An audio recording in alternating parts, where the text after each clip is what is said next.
दो प्रकार का लोभ होता है, एक होता है संग्रह वृत्ति लोभ और एक होता है भोग वृत्ति लोभ। और आपको बताएं, लोभ लिमिट में हो तब तो सुख देता है, तब तो कमाई अच्छी देता है और आदमी को सुखी रखता है। लेकिन जब उसका अतिरेक हो जाता है, जब वो बहुत ज्यादा हो जाता है, लोभ का अतिक्रमण हो जाए, तो फिर वो मरवा भी देता है। इसलिए कहावत है, लोभ का कोई थोब नहीं है, मतलब कहीं रुकता नहीं, आगे आगे आगे आगे बढ़ता ही जाता है। जिमि प्रति लाभ लोभ अधिकाई, जैसे जैसे लाभ बढ़ता है ना, वैसे वैसे ही लोभ भी बढ़ता है। और इतना खतरनाक होता है साहब कि पाप तक करवा देता है, पाप के मार्ग पर आदमी को धकेल देता है लोभ। कैसे होता है पाप? होता कैसे? पाप की प्रक्रिया क्या है? यही तो है। देखो एक बात याद आ गई। एक कोई पिता ने अपने पुत्र को काशी में पढ़ने के लिए भेजा कि जाओ बेटा पढ़ के आओ। काशी में पढ़ाई अच्छी होती थी उस जमाने में। काशी था केंद्र, आजकल तो जगह जगह होने लग गई, आजकल तो बहुत यूनिवर्सिटीज कॉलेजेस सब हो गया, पहले कहाँ थे। तो काशी में ही जाना था, संस्कृत पढ़ने के लिए जाना होता था। उसको भेजा, ये गया। 12 साल की पढ़ाई, लंबी पढ़ाई गुरुकुल वाली। तो 12 साल वाली पढ़ाई की, सारा पढ़ा, संस्कृत ये वो सब, वेद भी पढ़े, पुराण भी पढ़े, उपनिषद भी पढ़े, आरण्यक भी पढ़े, ब्राह्मण भी पढ़े, सब पढ़ ली। और वेद दर्शन सब पढ़ पुढ़ा करके वापस आ गया घर पे। घर पे आया तो पिताजी ने कहा, आ गए पढ़ के? जी पिताजी आ गया मैं, सब पढ़ के। क्या पढ़ के आए? सब पढ़ लिया मैंने पिताजी, अब तो कुछ बाकी नहीं रहा है, मेरे को सब कंठस्थ है, याद है मेरे को सब पढ़ा, कुछ भी पूछ लो आप। पिताजी बोले अच्छा कुछ भी पूछ लो, बता दोगे? यूं चुटकी में अंगुली पे उत्तर है? अच्छा हाँ, तो फिर एक छोटे से सवाल का जवाब दे दो बेटा तुम। सिर्फ इतना बताओ कि पाप के बाप का क्या नाम है? पिताजी ने पूछा, पाप के बाप का क्या नाम है? ये चक्कर में आ गया यार। मैंने सोचा कोई मंत्र पूछेंगे, कोई सूत्र पूछेंगे तो बता देंगे, इतना सब पढ़ा है संस्कृत का, कोई सूत्र पूछेंगे, कोई मंत्र पूछेंगे, कोई श्लोक लोग पूछेंगे, कोई पुराण का संदर्भ पूछेंगे, बता। ये पाप का बाप, ये क्या सवाल है? पर 12 साल में तो सब कुछ पढ़ लिया जाता है, तो पाप का बाप भी पता तो होना चाहिए। बच्चे ने मना तो नहीं किया, लेकिन किताबें देखने लगा, कहीं लिखा होगा पाप का बाप, कहीं कहीं इधर उधर देखने लगा। रात भर किताबें इधर उधर, पन्ने इधर उधर करता रहा, जगा रहा, सोया नहीं एक मिनट भी, थका तो था ही। और फिर पिताजी ने और काम दे दिया तो बेचारा किताबें पढ़ता रहा। सवेरे तक आंखें टमाटर जैसी लाल हो गई, पर पाप का बाप नहीं मिला। सवेरे पिताजी उठे, पिताजी ने कहा मिल गया आपका बाप, पता नहीं। तो पिताजी गुस्सा हुए, क्या पढ़ के आया तुम? 12 साल टाइम खराब किया, कुछ पढ़ा न लिखा। एक छोटा सा सवाल मैंने पूछ लिया, पाप का बाप, वो तेरे को पता नहीं है? विद्वानों में जाएगा तू, नाक कटा के आएगा तो क्या काम का? तेरे को कुछ आता जाता नहीं, कुछ पता ही नहीं तेरे को। मैं छोटा सा सवाल पूछा, उसका जवाब नहीं आता, तो और तेरे को क्या आता होगा? कुछ नहीं आता तेरे को। फालतू टाइम खराब किया। बच्चे को बड़ी शर्म सी लगी, पिताजी डांट रहे हैं। 12 साल भी लगा दिए, पढ़ा कुछ नहीं। और पढ़ा तो बहुत कुछ हो यार, लेकिन पापा ने पता नहीं क्या पूछ लिया, फंस गया मैं तो।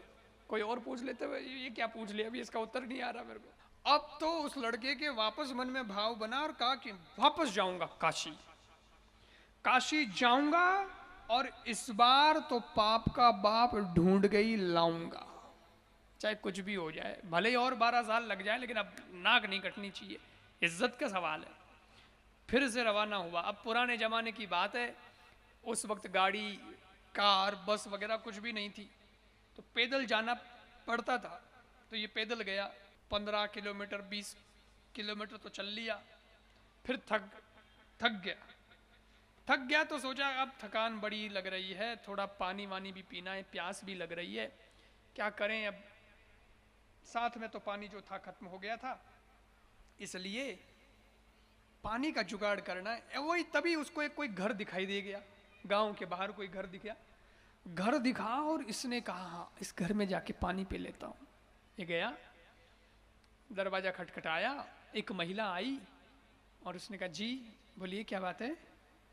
तो इसने कहा जी मैं प्यासा हूँ, मैं तो यात्री हूँ, राहगीर हूँ, चलते चलते आया हूँ और प्यासा हूँ, मुझे पानी पिलाएंगी आप? पानी पानी पीना है, बहुत प्यास लगी है, कंठ सूख रहा है। जी जी बिल्कुल, क्यों नहीं, बैठिए, आप बैठिए, मैं पानी लाती हूँ। और वो महिला अंदर गई, पानी भर के लाई, इसने पानी पिया और जब पानी पिया इसकी प्यास बुझ गई। तो पानी पीने के बाद लोटा रखते हुए बोला ये घर किसका है, ये घर किसका है? तो वो महिला बोली ये तो पानी पीने से पहले पूछना चाहिए था आपको। अगर घर ही जानना है, इससे अगर आपको फर्क पड़ता है कुछ, तो पहले से यूज, हमारे घर की कोई वस्तु यूज करने से पहले पूछना चाहिए था। लेकिन पानी तो तुम पी लिए, अब पूछ रहे हो कि घर किसका है। तो सुनो, ये घर एक वेश्या का है, एक गणिका का घर है। सुनते ही वो तो कान पकड़ने लगा, शांतम पापम शांतम पापम शांतम पापम, पाप हो गया, पाप हो गया, अरे अरे अनर्थ हो गया, मैंने एक वेश्या के घर का पानी पी लिया, अपराध कर लिया मैंने, पाप हो गया। पर वो गणिका थी, भले ही गणिका, पर थी बेचारी अच्छी, सत्संगी। तो उसने कहा अच्छा कोई बात नहीं, जो हो गया सो तो हो गया, आगे कहाँ जा रहे हैं आप? अरे मैं तो काशी पढ़ने गया था, पिताजी के पास गया, वापस पढ़ के तो पिताजी से मैंने कह दिया मेरे को सब आता है, मैं तो सब पढ़ लिया। तो पिताजी ने कहा मेरे एक सवाल का जवाब। दोनों ने एक सवाल पूछा, पाप का बाप का नाम बता। अब पाप के बाप का नाम पूछ लिया, मेरे को आता नहीं, इसलिए वापस जा रहा हूं काशी पाप का बाप ढूंढने, कैसे भी करके पाप का बाप मिल जाए, वो आके पिताजी को बता दूं बस। उस गणिका ने सोचा ये 12 साल पढ़ के आए हैं, फिर भी इनको पाप के बाप का पता नहीं है, अब भी पाप का बाप मिल जाएगा कोई गारंटी थोड़ा ही है। और मेरे यहाँ आए हैं तो काशी तो भी बहुत दूर है, इतना दूर क्यों जाना, पाप के बाप को तो मैं जानती हूँ, मैं बता दूं ना, इनको तो पाप के बाप से ही मतलब है, तो मैं ही बता दूं, जानती हूँ मैं। लेकिन वेश्या मन में सोच रही है ये सब, उसको बोला नहीं अभी, मन में सोच रही है कि मैं ही बता देती हूँ तो, पर ऐसे नहीं बताऊंगी, बताऊंगी तरीके से बताऊंगी ताकि ये जिंदगी भर याद रखे, भूले नहीं। तो गणिका बड़ी समझदार, गणिका ने कहा ठीक है आप जाएं, आप जाएं काशी जाएं, पाप का बाप आपको मिले, उसका नाम मिले। लेकिन इतनी दूर है काशी और आप इतना चलकर आए हैं, पानी पीकर प्यास तो आपने बुझा दी है, लेकिन भूख भी तो लगी होगी, इतनी दूर से पैदल चलते हुए आए हो, तो मेरे यहाँ आए हो, मेरा भी बड़ा भाव है, आप तो विद्वान पुरुष हैं, अगर भोजन करके पधारते तो अच्छा रहता ना, मेरे घर का भोजन कर लो फिर जाओ। इतने में वो विद्वान बोला नहीं नहीं, क्या बात करती है तू, मैंने तेरे घर का पानी पी लिया ना, उसका भी मेरे को पश्चाताप हो रहा है कि मेरे को नहीं पीना चाहिए था, क्यों पी लिया, और तू मेरे को भोजन की बात करती है, बिल्कुल नहीं, तेरे घर का भोजन नहीं करूंगा मैं। वेश्या बोली कर लीजिए ना, मैं इतने भाव से नहीं करूंगा, कितना पाप चढ़ जाएगा, ये हो जाएगा, वो हो जाएगा, मेरा धर्म भ्रष्ट हो जाएगा, फला हो जाएगा। वेश्या तीसरी बार बोली सुनिए, सिर्फ मेरे घर का भोजन अगर आप कर लेंगे तो मैं धन्य हो जाऊंगी, और सुनो आप अगर मेरे घर का भोजन कर लेते हैं तो मैं आपको 5 सोने की मोहरें दान में दक्षिणा में दूंगी। कितनी? 5 सोने की मोहरें। अब उस विद्वान को लगा 5 सोने की मोहरें आ रही है यार, 5 सोने की मोहरें भोजन करने से मिल रही हैं, कौन देखने वाला है, कर लो ना, दक्षिणा में मोहरें आएंगी। और वो बोले अच्छा तो ठीक है, आपका आग्रह मैं समझ रहा हूँ, आपका भाव भी बहुत है, भली महिला हैं, चलिए मैं भोजन की हाँ भरता हूँ, लेकिन मैं आपके हाथ का बना भोजन नहीं करूँगा, मैं खुद भोजन बनाऊँगा, सीधा दे दीजिए, सीधा सामान। हाँ हाँ सीधा दे देती हूँ, आप सीधा सामान ले लो, अपना भोजन खुद ही बना लो, पर सीधा तो लो मेरे यहाँ का। हाँ सीधा ले लो। उसने आटा दाल घी शक्कर नमक वमक सब निकाल के दे दिया। और ये हाथ धोकर के भोजन बनाने लगे।